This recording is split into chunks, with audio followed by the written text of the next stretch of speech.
السلام علیکم ورحمۃ اللہ وبرکاتہ۔ ناظرین اکرام، اللہ کریم کا بہت بڑا شکر و احسان ہے کہ اس نے ہم کو اور آپ سب مسلمان بھائیوں کو خود اپنی ذات وحدہ لا شریک پر اور اپنے رسول اکرم نور مجسم صلی اللہ تعالی علیہ وسلم پر ایمان لانے کی توفیق عطا فرمائی۔ لیکن ہمیں اور آپ کو یہ بات یاد رکھنی چاہیے کہ صرف اللہ عز و جل کی ذات کی تصدیق اور رسول کریم صلی اللہ علیہ وسلم کی ذات اور آپ کی لائی ہوئی شریعت کی تصدیق سے آدمی مسلمان نہیں ہوتا، مومن نہیں ہوتا، بلکہ اس کے علاوہ بھی کچھ باتیں ہیں جن پر ایمان لانا اور جن کی تصدیق کرنا ہمارے اور آپ کے لیے ضروری ہے۔ اللہ کریم ارشاد فرماتا ہے، یا ایھا الذین آمنوا آمنوا باللہ ورسولہ والکتاب الذی نزل علی رسولہ والکتاب الذی انزل من قبل ومن یکفر باللہ وملائکتہ وکتبہ ورسلہ والیوم الآخر فقد ضل ضلالا بعیدا۔ اے ایمان والو، ایمان رکھو اللہ پر، اس کے رسول پر اور اس کتاب پر جو اس نے اپنے رسول پر اتاری، اور اس کتاب پر جو اس نے پہلے اتاری، اور جو نہ مانے اللہ کو، اس کے فرشتوں کو، اس کی کتابوں کو، اس کے رسولوں کو اور قیامت کے دن کو، تو وہ ضرور دور کی گمراہی میں ہے۔ دوسری آیت میں اللہ ارشاد فرماتا ہے، لیس البر ان تولوا وجوہکم قبل المشرق والمغرب ولکن البر من آمن باللہ والیوم الآخر والملائکۃ والکتاب والنبیین۔ اصل نیکی یہ نہیں ہے کہ تم اپنا چہرہ جانب مشرق اور جانب مغرب کر لو، یعنی صرف جانب قبلہ چہرہ کرنا اصل نیکی نہیں ہے، بلکہ اصل نیکی یہ ہے کہ جو ایمان لائے اللہ پر، قیامت کے دن پر، فرشتوں پر، کتاب پر اور سارے پیغمبروں پر۔ ان آیات بینات سے معلوم ہوا کہ ہمیں اللہ عز و جل اور رسول اکرم صلی اللہ تعالی وسلم کے علاوہ بھی بہت سی باتوں کی تصدیق ضروری ہے۔ آج ہم بات کریں گے کہ رسول اکرم صلی اللہ علیہ وسلم کے علاوہ بھی دوسری انبیاء کرام علیہم الصلاۃ والتسلیم کی تصدیق اور ان پر ایمان لانا ضروری ہے، اور اس ایمان لانے سے ہمیں کیا فائدہ ہوتا ہے۔ تو اللہ عز و جل نے جس طرح سے عام مومنوں کو فرمایا ایمان لانے کے بارے میں، ان کی ذات پر اور ان کی شریعت پر یقین رکھنے کے بارے میں، اس کا ذکر قرآن مقدس میں ایک دوسری آیت میں فرمایا ہے کہ مومنین نے اس کی تصدیق بھی کی اور ان پر ایمان بھی لائے۔ اللہ فرماتا ہے، آمن الرسول بما انزل الیہ من ربہ والمؤمنون کل آمن باللہ وملائکتہ وکتبہ ورسلہ لا نفرق بین احد من رسلہ وقالوا سمعنا واطعنا غفرانک ربنا والیک المصیر۔ رسول ایمان لائے اس پر جو ان کے رب نے ان پر اتارا، اور سب ایمان والوں نے مانا اللہ اور اس کے فرشتے اور اس کی کتابوں اور اس کے رسولوں کو، اور سب نے یہی کہا کہ ہم اس کے کسی بھی رسول پر ایمان لانے میں کوئی فرق نہیں کرتے، اور سب نے عرض کی کہ مولا ہم نے سنا، ہم نے مانا،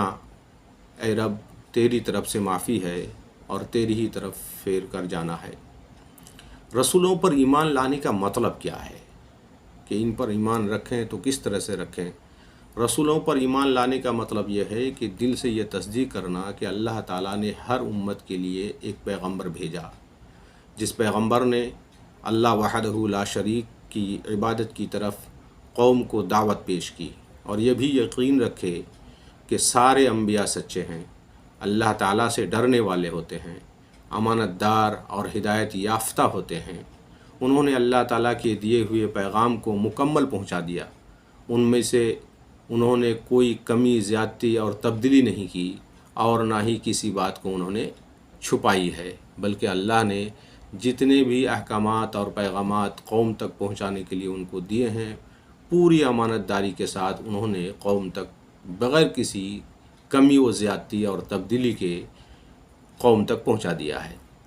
رسولوں پر ایمان لانے پر اللہ عز و جل بندوں کو اجر عطا فرماتا ہے۔ قرآن شریف میں اللہ ارشاد فرماتا ہے والذین آمنوا باللہ ورسلہ ولم یفرقوا بین احد منہم اولئک سوف یؤتیہم اجورہم، اور جو ایمان لائے اللہ پر اور اس کے سب رسولوں پر، اور ایمان لانے میں کسی رسول میں کوئی فرق نہیں کیا، انہیں عنقریب اللہ عز و جل ان کا ثواب عطا فرمائے گا۔ رسولوں پر ایمان لانے کے بہت سے فوائد ہیں۔ پہلا فائدہ تو یہ ہے کہ رسولوں پر ایمان لانے سے ہمیں یہ معلوم ہوتا ہے کہ اللہ تعالیٰ نے بندوں پر کس طرح سے اپنی عنایتیں اور رحمتیں کی ہیں، رسولوں پر کس طرح سے رحمتیں اور عنایتیں کی ہیں، اور امت پر کس طرح سے رحمتیں اور عنایتیں کی ہیں۔ دوسرا، ہمیں یہ بھی معلوم ہوتا ہے کہ سارے انبیاء کرام علیہم الصلاۃ و تسلیم بندوں کی ہدایت کے لیے تشریف لائے، ان کو طریقہ زندگی سکھانے کے لیے تشریف لائے۔ تو جتنے انبیاء کرام علیہم الصلاۃ و تسلیم پر ایمان لائیں گے، ان کے حالات سے آپ واقف ہوں گے، تو اتنے ہی زیادہ طریقہ زندگی کو آپ کو سیکھنے کا موقع ملے گا اور سننے کا موقع ملے گا۔ تیسری بات یہ ہے کہ یہ بندے جن کو اللہ تعالیٰ نے رسالت کے لیے منتخب فرمایا، سب لوگ دوسرے بندوں کی خیر خواہی اور ان کی بھلائی کو چاہنے والے ہوتے تھے۔ لہٰذا اللہ عز و جل کے ان فرشتوں پر ایمان لانے سے ہمارے دل میں یقین یہ بھی ہوتا ہے کہ جو بندے کی خیر خواہی کرتا ہے، اللہ کے بندوں کی بھلائی چاہتا ہے، پروردگار عالم اس کی عظمت لوگوں کے دلوں میں بٹھا دیتا ہے، اس کی تصدیق لوگوں کے دلوں میں بیٹھا دیتا ہے۔ ایک بات یہ بھی معلوم ہے کہ رب کریم کے ان انبیاء کرام علیہم الصلاۃ و تسلیم پر، یعنی حضرت آدم سے لے کر رسول اکرم صلی اللہ علیہ وسلم پر تصدیق اور ایمان لانے سے رب کا بہترین شکریہ ادا ہوتا ہے کہ اس نے مختلف زمانے میں مختلف قوموں کے لیے مختلف رسولوں کو بھیجا، کسی زمانے میں کسی بھی آدمی کو بغیر ہادی کے نہیں چھوڑا۔ اور ایک اہم بات جو میں آپ سبوں کے ذہن میں ڈالنا چاہتا ہوں، یہ سارے انبیاء کرام علیہم الصلاۃ و تسلیم تشریف لائے، اپنے زمانے اور اپنے حالات کے اعتبار سے الگ الگ احکامات لے کر آئے، الگ الگ شریعتیں لے کر آئے۔ رب کی طرف سے کبھی کسی نبی کو حکم ہوا کہ گناہ کرنے سے بدن کا حصہ ہی کاٹ کر پھینک دینا ہوگا، کبھی کسی کو نبی کو حکم ہوا کہ گناہ کرنے سے صرف توبہ استغفار سے کام چل جائے گا، کبھی کسی نبی کو حکم ہوا کہ گناہ کرنے سے کوڈ لفظ مثلا حتتن ہے، یہ کہتے ہوئے رب کے گھر میں داخل ہونا ہوگا، وغیرہ ذالک۔ تو حالات اور تقاضے کے حساب سے، قوم کے حساب سے ان کے احکامات الگ الگ تھے، لیکن سب کا مشترکہ مشن جو تھا وہ وحدہ لا شریک کی بارگاہ میں سجدہ ریز ہونے کی دعوت تھی، اللہ عز و جل کی تصدیق تھی، اس کائنات عالم کو پیدا کرنے والے رب کے واحد ہونے کی تصدیق تھی۔ لہٰذا یہ سارے انبیاء کرام علیہم الصلاۃ و تسلیم کا مشترکہ مشن وہ دعوت توحید تھی۔ لہٰذا ہم بھی اگر سوچیں تو ہماری بھی زندگی میں کچھ مسائل ایسے ہوتے ہیں جو مشترکہ مشن کے تحت ہوتے ہیں۔ اہل سنت و جماعت کے شعار کو لوگوں تک پہنچانا، اسلام کے شعار کو لوگوں تک پہنچانا، اللہ عز و جل رسول کریم صلی اللہ علیہ وسلم کے وہ احکامات جو متفق علیہ ہیں وہ لوگوں تک پہنچانا، اور باقی ہر فقیہ، ہر عالم دین اور ہر علاقے کے عرف عام اور کیا کہتے ہیں حالات اور تقاضے کے مطابق کچھ فروعی مسائل ہوتے ہیں جس میں اختلاف ہوتا ہے۔ تو آپسی فروعی مسائل اور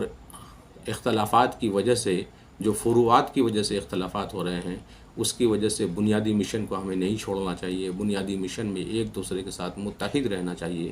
مولا کریم مجھے، آپ کو، سب کو ان ساری باتوں پر عمل کی توفیق عطا فرمائے، اور جس طرح سے نبی کریم علیہ الصلاۃ و تسلیم کی ہم نے تصدیق کی ہے، سارے انبیاء کرام علیہم الصلاۃ و تسلیم پر بھی یہ ایمان رکھنے کی توفیق عطا فرمائے کہ یہ بھی اللہ کے سچے بندے ہیں اور اللہ تعالیٰ ہی نے ان کو نبوت اور رسالت عطا فرمائی ہے۔